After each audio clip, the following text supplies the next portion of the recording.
open with my doctor about the severity of my symptoms and how often they were happening. But there's good news. EPI is manageable, so don't wait any longer.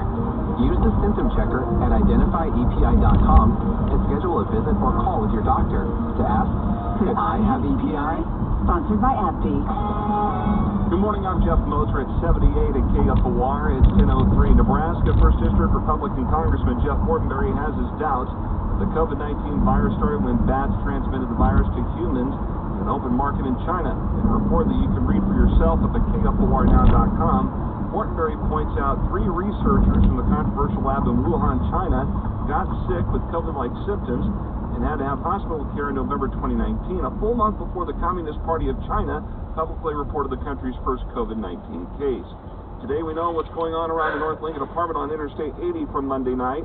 Police characterized that incident as a mental health case involving an armed man who, for an hour, negotiated with officers before he tried to run away and was captured near the I-80, I-180 interchange. Things ended peacefully.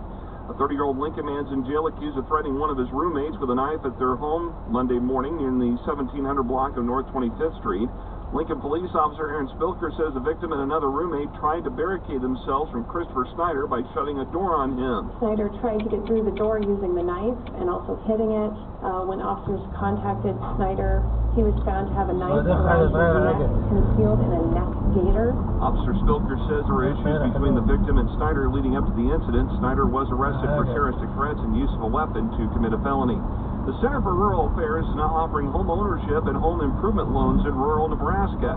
Kim Preston is a Rural Enterprise Assistance Project Director for the Center for Rural Affairs and says adequate and affordable housing is a quality of life issue, and home ownership helps support local schools. And it also plays an important role in the economic development of that community. If a community doesn't have local housing, then it can really undercut successful business startups as well as business growth strategies.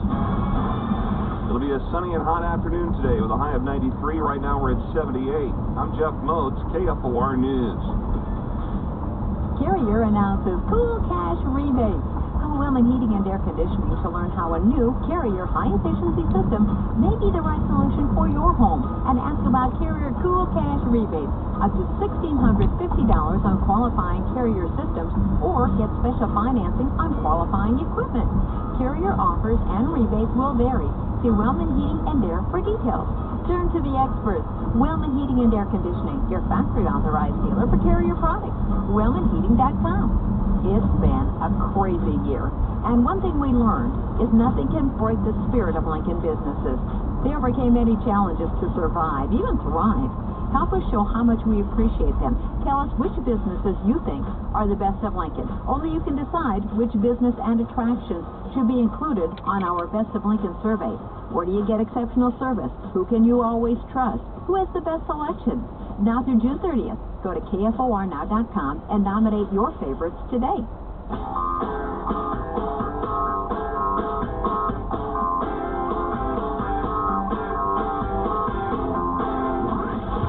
From the Abraham Lincoln Radio Studio at the George Washington Broadcast Center, Jack Armstrong and Joe Getty. The Armstrong and Getty Show. I have been obsessed with the U.S. versus China story for a couple of years now. I don't remember why or how it got on my radar, but man, I just suck up everything I can find about it. And we talked to Josh Rogan a while back. There's something about COVID in China or something. Anyway, he's got a new book out, Chaos Under Heaven, Trump Xi and the Battle for the 21st Century. Josh Rogan is the global opinions columnist for the Washington Post. And, man, some great reviews. I just read the Wall Street Journal review on this last night. Is one of the first great books on what is going to be the story for the next century or more, the U.S. versus China. Josh Rogan joins us. Josh, how are you, sir? Hey, guys. Great to be back with you. Just in general, is my statement correct that this is maybe the biggest story in the world for the next century, U.S. versus China? Yes, not only is the U.S.-China relationship the most important bilateral relationship of our lifetime, that's increasingly obvious, it's also the biggest story for every country in the world, because every country in the world is now suffering through a coronavirus pandemic that originated in China. So there are 7 billion people who are suddenly quite aware of the fact that what happens in Beijing doesn't stay in Beijing, and that